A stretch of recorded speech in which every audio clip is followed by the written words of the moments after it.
Film की शुरुआत एक लड़की से होती है जो कीचड़ से निकलकर एक भूमिगत सुरंग में चली जाती है। सुरंग का दूसरा रास्ता बंद था और जैसे ही वह जमीन खोदकर रास्ता बनाने लगती है, उसके सामने एक नकाब पहना हुआ आदमी आ जाता है। वह आदमी उस पर हमला कर देता है और लड़की बुरी तरह घायल होकर मौत की हालत में पहुंच जाती है। मरने से पहले वह कहती है कि मैं दोबारा नहीं मरना चाहती। इसके बाद सीन कट होता है और हमें दोस्तों का एक ग्रुप दिखाया जाता है। वे लोग रोड ट्रिप पर जा रहे हैं ताकि अपनी दोस्त क्लोवर की बहन को ढूंढ सकें। क्लोवर के माता पिता की मौत के बाद उसकी बहन एक दिन के लिए घर से गायब हुई थी और कई हफ्तों तक वापस नहीं आई। गायब होने से पहले क्लोवर की बहन ने उसे एक वीडियो भेजा था जिसके पीछे एक जनरल स्टोर दिखाई दे रहा था और अब उन्हें वही जनरल स्टोर मिल जाता है। इसके बाद वे क्लोवर की बहन को ढूंढने के लिए वहां जाने का फैसला करते हैं। आखिरकार अब हमें वही वीडियो दिखाया जाता है जिसमें क्लोवर की बहन मौजूद थी और हैरान करने वाली बात यह थी कि क्लोवर की बहन वही लड़की थी जिसे हमने फिल्म की शुरुआत में मरते हुए देखा था। जब क्लोवर जनरल स्टोर पर जाती है और वहां पूछताछ करती है तो दुकान का मालिक उसे बताता है कि पास में एक घाटी है जहां लोग छुट्टियां मनाने आते हैं। हो सकता है कि तुम्हारी बहन उसी घाटी में कहीं खो गई हो, तुम्हें सबसे पहले वहां जाकर देखना चाहिए। वे सभी उस घाटी की तरफ चल पड़ते हैं। रास्ते में तूफानी बारिश शुरू हो जाती है। रास्ते में उन्हें एक होटल मिलता है जहां वे रुकने का फैसला करते हैं। वे देखते हैं कि बारिश रुक गई है, लेकिन हैरान करने वाली बात यह थी कि बारिश सिर्फ इसी होटल के इलाके में रुकी थी। चारों तरफ अभी भी तूफानी बारिश हो रही थी, लेकिन होटल के चारों तरफ एक गोलाकार इलाके में बिल्कुल बारिश नहीं हो रही थी जहां ये होटल मौजूद था। अब वे होटल के अंदर जाते हैं और यहाँ बहुत सारी अजीब चीजें देखते हैं। जैसे यहाँ की तारीख 20 साल पुरानी थी। उन्हें स्वागत करने के लिए यहाँ कोई भी मौजूद नहीं था, लेकिन यह जगह इतनी साफ सुथरी थी जैसे यहाँ कोई रहता हो। यहाँ एक टाइम क्लॉक भी थी जो अपना समय पूरा करने वाली थी। वहाँ एक गेस्ट रजिस्टर भी था जिसमें जब नैना अपना नाम लिखना शुरू करती है तो उसे क्लोवर की बहन का नाम 13 बार लिखा हुआ दिखाई देता है। इससे भी ज्यादा हैरान करने वाली बात यह थी कि वहाँ एक मिसिंग बोर्ड लगा हुआ था जिसमें क्लोवर की बहन की तस्वीर लगी हुई थी। क्लोवर अभी भी सदमे में थी कि तभी उसका ध्यान सेंट की तरफ जाता है जो दोबारा शुरू हो चुकी थी, लेकिन उनमें से किसी ने भी इसे शुरू नहीं किया था। अचानक उन्हें बाहर जंगल की तरफ से एक आवाज सुनाई देती है। कोई खिड़की से देखकर उनकी कार को जंगल की तरफ ले जाता है। कार के पीछे भागना बेवकूफी थी क्योंकि जो भी उस कार के अंदर था वह खतरे में था। अब साफ हो चुका था कि यहाँ कुछ बहुत गलत था। नैना एक साइकिक थी जो दूसरी प्राणियों से बात कर सकती थी। उसे बहुत नकारात्मक ऊर्जा महसूस हो रही थी। अब उनमें से 3 लोग बेसमेंट में जाते हैं। वहां उन्हें एक अजीब चीज दिखाई देती है कि बेसमेंट में भी खिड़कियां बनी हुई हैं। तभी बेसमेंट में एक नकाब पहना हुआ आदमी उनके सामने आ जाता है जिसने फिल्म की शुरुआत में क्लोवर की बहन को मारा था। वही आदमी अब पहले ऐप नाम की लड़की को मार देता है और फिर नैना पर हमला करके उसे भी मार डालता है। क्लोवर अपनी जान बचाने के लिए बाहर भागती है, लेकिन नकाब पहना हुआ आदमी उसका पीछा करते हुए उसे भी मार डालता है। इस तरह वह उसके परिवार के आखिरी बचे हुए सदस्य को भी मार देता है। सीन कट होता है और हमें सेंट की घड़ी दिखाई जाती है जो अपने आप घूमने लगती है और फिर हम देखते हैं कि ये 5 लोग दोबारा जिंदा हो गए हैं। वे उसी रात में वापस पहुंच गए हैं जब वे पहली बार इस होटल में आए थे। वे सभी हैरान थे कि ये लोग अब जिंदा कैसे हैं, हालांकि उन सभी को अपनी मौत अच्छी तरह याद थी। एक और चौंकाने वाली और परेशान कर देने वाली बात यह थी कि इन 5 की तस्वीरें भी यहाँ लगे मिसिंग बोर्ड पर लगा दी गई थीं। जैसे ही खतरे की घंटी बजती है वे यहाँ से निकलने का फैसला करते हैं, लेकिन तभी उनके एक दोस्त के साथ कुछ अजीब होने लगता है। ऐसा लगता है जैसे किसी ने उसके शरीर पर कब्जा कर लिया हो। होटल की लाइट भी बार बार झपकने लगती है। वह लड़की जिस पर किसी का कब्जा था मिसिंग बोर्ड की तरफ इशारा कर रही थी। तभी अचानक उसे दौरा पड़ता है और उसकी मौत हो जाती है। बाकी 4 लोग घबरा जाते हैं और पूरे होटल को अंदर से लॉक कर देते हैं। उन्होंने फैसला किया कि वे पूरी रात यहाँ से बाहर नहीं निकलेंगे, लेकिन बाहर क्लोवर को अपनी बहन की आवाज सुनाई देती है और वह खुद को बाहर जाने से रोक नहीं पाती। इस बार जब वह बाहर जाती है तो उसे एक अजीब चीज दिखाई देती है। उसके सामने एक जंगल था। वहां एक पुरानी झोपड़ी भी मौजूद थी। तभी एक अजीब ताकत क्लोवर को खींचकर उस घर के अंदर ले जाती है। क्लोवर के दोस्तों ने यह सब देखा और उसे बचाने की कोशिश करना चाहिए, लेकिन ऐप अपनी जान खतरे में नहीं डालना चाहता था। क्लोवर के सामने एक बूढ़ी औरत मौजूद थी। उसने क्लोवर से कहा कि या तो सुबह होने तक इंतजार करो और अपनी जान बचाओ, फिर यहाँ से निकल जाना, वरना तुम इस कभी खत्म न होने वाली रात का हिस्सा बन जाओगी और तुम बार बार मरती रहोगी। क्लोवर को उसकी कोई बात समझ नहीं आई, लेकिन इतना सब कहने के तुरंत बाद वह बूढ़ी औरत नीचे गिर पड़ी। यह देखकर क्लोवर काफी देर तक सदमे में खड़ी रहती है। तभी क्लोवर का दोस्त मैक्स फैसला करता है कि वह अपने बाकी दोस्तों की बात सुने बिना उसके पीछे चला जाता है, जबकि बाकी दो लोग यहाँ से भागने के लिए अपनी कार की तरफ जाते हैं। इससे पहले कि वे कार को जंगल से बाहर निकाल पाते, उनके सामने एक बहुत बड़ा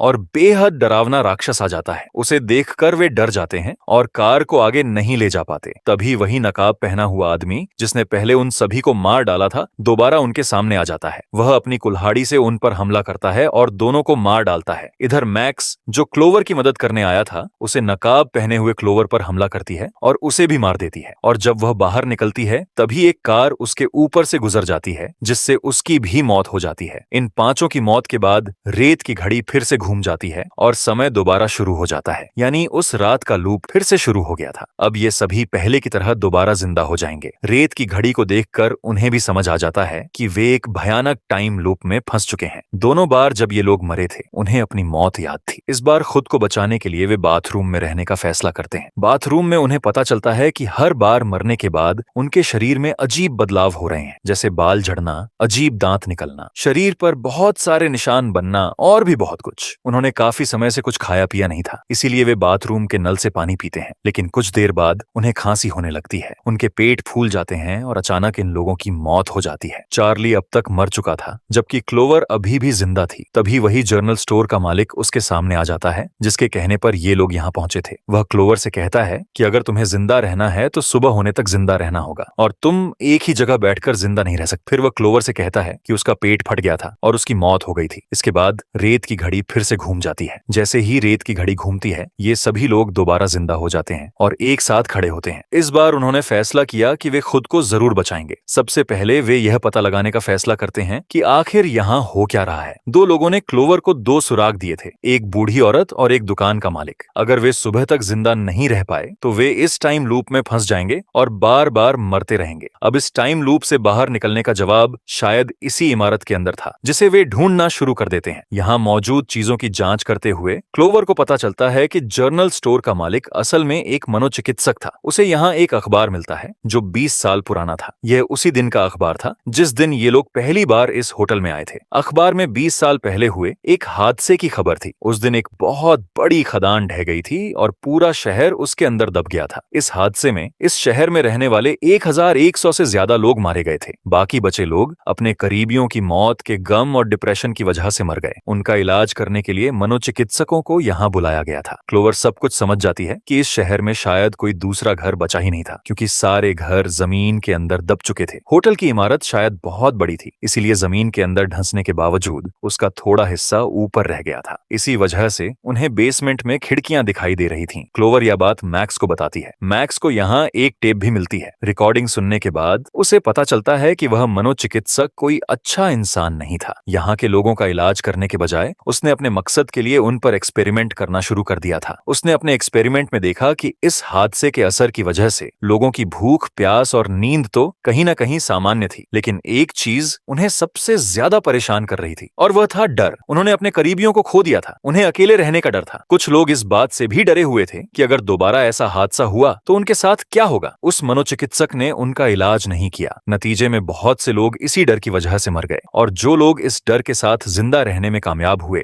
वे अजीब और डरावने राक्षसों में बदल गए। उन्हें वेंडिगो कहा जाता था। अब इन जीवों पर किसी चीज का कोई असर नहीं होता था और यहाँ मौजूद बहुत ज्यादा नकारात्मकता की वजह से अलौकिक घटनाएं भी होने लगी थीं, जैसे यह टाइम लूप। अगर कोई यहाँ आता तो वह 13 रातों तक इस टाइम लूप से खुद को नहीं बचा पाता। वह एक रात भी सुबह तक जिंदा नहीं रह सकता था। 13 लूप पूरे होने के बाद वह वेंडिगो नाम के राक्षस में बदल जाता था। यह रिकॉर्डिंग सुनने के बाद क्लोवर और उसके साथियों को याद आता है कि यहाँ रजिस्टर में लिखे सभी नाम 13 बार लिखे हुए थे। यानी जो भी लोग यहाँ आए थे वे खुद को बचाने में नाकाम रहे थे और वे भी वेंडिगो बनकर इसी शहर में रह गए थे। अब उन्हें समझ आ जाता है कि अगर वे खुद को नहीं बचा पाए तो वे भी हमेशा के लिए यहाँ वेंडिगो बनकर फंस जाएंगे। लेकिन क्लोवर अपना हौसला नहीं खोती और उस मनोचिकित्सक से मिलने का फैसला करती है। मनोचिकित्सक उससे अकेले मिलने की बात करता है और कहता है कि अगर क्लोवर खुद को कुर्बान कर दे तो वह उसके बाकी 4 दोस्तों को भी छोड़ देगा। क्लोवर अपने दोस्तों को बचाने के लिए इस कुर्बानी के लिए भी तैयार हो जाती है। इसी दौरान उसका एक और साथी भी उसे मनोचिकित्सक की बात मानने के लिए मजबूर कर रहा था ताकि वह खुद को बचा सके। लेकिन क्लोवर के बाकी 2 दोस्त उसे ऐसा करने से मना करते हैं क्योंकि वे क्लोवर से बहुत प्यार करते थे। क्लोवर उनकी बात सुने बिना घर से बाहर निकल जाती है और जैसे ही वह बाहर जाती है कोई उसे एक अजीब जाल में खींच लेता है। एप की स्वार्थी हरकत की वजह से क्लोवर क्लोवर बाहर गई थी। इसलिए बाकी 3 लोग एब से बहुत नाराज होते हैं और क्लोवर को ढूंढने के लिए बाहर निकल जाते हैं। जैसे ही वे बाहर जाते हैं, मेगन एक जाल में फंस जाती है और पीछे की तरफ गिरने से उसकी मौत हो जाती है। जब बाकी 3 लोग आगे बढ़ते हैं, तभी पीछे से वही नकाबपोश आदमी आता है और एब और नैना को भी मार देता है। अब उनके साथ सिर्फ एक साथी बचता है जो तेजी से क्लोवर की तरफ भागता है। क्लोवर मैक्स से कहती है कि मुझे मार दो, अगर ऐसा नहीं हुआ तो यह लूप दोबारा शुरू नहीं होगा और हम अपने दोस्तों को खो देंगे। क्लोवर के कहने पर मैक्स भी क्लोवर को मार देता है और खुद एक वेंडिगो मुठभेड़ के सामने चला जाता है ताकि वह उसे भी मार दे। और जैसे ही सभी की मौत होती है, रेत की घड़ी फिर से घूम जाती है और लूप दोबारा शुरू हो जाता है। लेकिन सबसे ज्यादा चिंता की बात यह थी कि यह उनका 13वां लूप था। उन्हें पिछले कई लूप याद भी नहीं थे और 13वें लूप के बारे में उन्हें तब पता चलता है जब रजिस्टर में उनका नाम 13 बार लिखा हुआ दिखाई देता है। अब ये लोग समझ जाते हैं कि अगर उन्होंने खुद को नहीं बचाया तो वे पूरी जिंदगी वेंडिगो बनकर यहीं फंसे रहेंगे। सभी के शरीर में अब काफी बदलाव आ चुके थे। अच्छी बात यह थी कि ऐप के फोन में एक रिकॉर्डिंग मौजूद थी जिससे उन्हें पता चल सकता था कि पिछले 12 बार उनकी मौत कैसे हुई थी। जब वे होटल के बाहर देखते हैं तो उन्हें बाहर बहुत सारे दूसरे घर दिखाई देते हैं। उन्हें पता चलता है कि उनकी दोस्त मेगन उनके साथ नहीं है। एब कहता है कि शायद वह बच गई हो। एब के फोन की वीडियो से उन्हें पता चलता है कि उस दिन मेगन बेसमेंट में बने एक सुरंग के अंदर चली गई थी। अब उन्हें समझ आता है कि शायद वह सुरंग के रास्ते बाहर निकलने में कामयाब हो गई थी, इसीलिए वे भी उसी रास्ते से जाने का फैसला करते हैं। लेकिन जैसे ही वे सुरंग के अंदर जाते हैं, उनका सामना बहुत सारे वेंडिगो जीवों से हो जाता है। इन लोगों को भागते हुए उन वेंडिगो जीवों को मारकर अपना बचाव करना पड़ता है, लेकिन यह काम बिल्कुल आसान नहीं था। वे एक जीव को मारते तो पीछे से या ऊपर से दूसरा जीव उन पर हमला करने आ जाता। वहां बहुत सारे नकाबपोश लोग भी थे जो उन्हें मारने की कोशिश कर रहे थे। इनसे लड़ते हुए क्लोवर अपने दोस्तों से अलग हो जाती है और अब उसके सामने एक वेंडिगो जीव आ जाता है जो असल में उसकी बहन थी। अपनी बहन को देखकर क्लोवर बेहद भावुक हो जाती है, लेकिन अब उसकी बहन क्लोवर को पहचानती तक नहीं थी। क्लोवर उसे मारना नहीं चाहती थी, लेकिन जब उसे एहसास होता है कि यह वेंडिगो जीव उसे भी मार देगा तो अपने जज्बातों पर काबू रखते हुए उसे अपनी बहन को मारना पड़ता है। इसके बाद क्लोवर एक कमरे में पहुंचती है जहां उसे अपनी 5वीं दोस्त जिंदा मिलती है, लेकिन उसे पता चलता है कि वह आजाद नहीं है बल्कि एक वेंडिगो जीव के सामने फंसी हुई है। इसके बाद सीन कट होता है और हमें बाकी 3 दोस्त दिखाई देते हैं। एप एक संकरे रास्ते में फंस चुका था और बाकी लोग उसे बाहर निकालने की कोशिश कर रहे थे। साथ ही वे लगातार आने वाले वेंडिगो जीवों से भी लड़ रहे थे। फिर सीन कट होता है और हमें दिखाई देता है कि मनोचिकित्सक क्लोवर के सामने आ चुका है। वह क्लोवर से कहता है कि तुमने यहाँ जितने भी जीव देखे हैं वे असल में तुम्हारे डिप्रेशन का हिस्सा हैं। फ्लैशबैक में हमें दिखाया जाता है कि क्लोवर बहुत ज्यादा डिप्रेशन में थी। उसके माता पिता की मौत और उसकी बहन के गायब होने की वजह से वह पूरी तरह टूट चुकी थी। इसी वजह से उसने 2 बार आत्महत्या करने की कोशिश भी की थी। मनोचिकित्सक बताता है कि तुम्हारे नकारात्मक विचारों की वजह से ही तुम्हारे सामने इतने सारे जीव दिखाई दे रहे हैं। मनोचिकित्सक यह जानना चाहता था कि लोगों के नकारात्मक विचार और उनके आसपास की नकारात्मक चीजें उन पर किस तरह असर डालती हैं। इसीलिए वह सबसे ज्यादा मानसिक रूप से परेशान लोगों यानी उन लोगों को लेकर आया था जो उस हादसे से गुजरे थे और उन्हें ऐसी जगह रखा जहां डर का माहौल बना हुआ था। उनके डर और नकारात्मकता ने उन्हें राक्षसों में बदल दिया। क्लोवर समझ जाती है कि इस मनोचिकित्सक की अपनी मानसिक हालत इतनी खराब हो चुकी थी कि उसे अपने एक्सपेरिमेंट की कोई सीमा दिखाई ही नहीं दे रही थी। तभी उसकी नजर ऊपर लगे पाइप पर जाती है जहां से वही जहरीला पानी निकल रहा था जिसे इन लोगों ने पिया था और जिसके बाद उनका शरीर फट गया था। क्लोवर सोचती है कि अगर इस मनोचिकित्सक को मार दिया जाए तो उसके सारे एक्सपेरिमेंट खत्म हो जाएंगे और ये लोग बच जाएंगे। इसीलिए वह उस जहरीले पानी को उसकी चाय में डाल देती है। जैसे ही मनोचिकित्सक चाय पीता है उसका शरीर भी फट जाता है और उसकी मौत हो जाती है। उसके मरते ही क्लोवर अपनी दोस्त को वहां से बचा लेती है। इसी दौरान बाकी 3 लोग भी क्लोवर के पास पहुंच जाते हैं। ये सभी लोग सामने मौजूद एक सुरंग की तरफ भागते हैं जहां उनका सामना कुछ और नकाबपोश लोगों से होता है। खुद को बचाने के लिए उन्हें उन लोगों को भी मारना पड़ता है। आखिरकार ये लोग सुरंग के आखिरी छोर तक पहुंच जाते हैं जहां दूसरी तरफ जमीन थी। यही वह जगह थी जहां फिल्म की शुरुआत में हमने क्लोवर की बहन को बाहर निकलते हुए देखा था, लेकिन वह समय पर यहां से बाहर नहीं निकल पाई थी, इसीलिए वह खुद भी वेंडिगो बन गई थी। लेकिन इस बार ये लोग सही समय पर यहां पहुंच गए थे, इसलिए रेत की घड़ी की सारी रेत नीचे गिरने से पहले ही ये लोग सुरंग से बाहर निकल आते हैं और तभी सुबह का सूरज निकल आता है। अब इन लोगों को समझ आ जाता है कि वे उस भयानक टाइम लूप से बाहर निकल चुके हैं। सभी लोग जिंदा बचने की खुशी मनाते हैं और वहां से चले जाते हैं। फिल्म के पोस्ट क्रेडिट सीन में हमें वही घर दोबारा दिखाई देता है, लेकिन इस बार सर्दियों का मौसम होता है। तभी एक और कार उस घर के बाहर आकर रुकती है और इसी रहस्यमयी अंत के साथ फिल्म खत्म हो जाती है कि अब आगे क्या होने वाला है। अगर आपको वीडियो पसंद आया हो तो चैनल को सब्सक्राइब जरूर करके जाना।